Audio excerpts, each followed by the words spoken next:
రౌడీలను కుంభకోణాలు చేసేవారిని వైసీపీ అభ్యర్థులుగా నిలబెట్టిందని జనసేన అధ్యక్షుడు పవన్ కళ్యాణ్ ఆరోపించారు.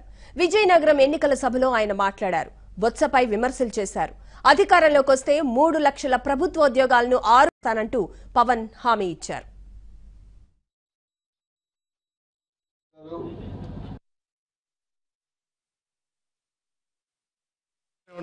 మీరు ఉద్యోగాలు అడగండి, నేను బొత్స గారిని మీరు అడగండి. ఉద్యోగం అంటే ఏమో మీరు అడగండి, ఉద్యోగం కావాలి మాకంటే నేను చెప్తాను.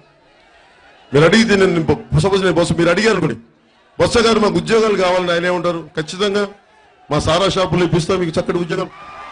సారా shop manager, brandy shop manager, మా బెల్ట్ షాప్కి మిమ్మల్ని సీఈఓగా చేస్తున్నాం.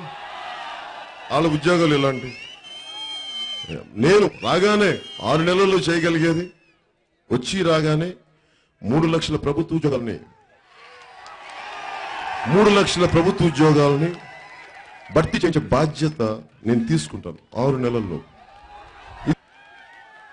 అంటే చూడండి, వైసీపీకి మనకి తేడా. వైసీపీకి అందరూ మోసాలు చేసేవాళ్ళు, స్కాములు చేసేవాళ్ళు, రౌడీజం చేసేవాళ్ళు వాళ్ళు వెళ్తే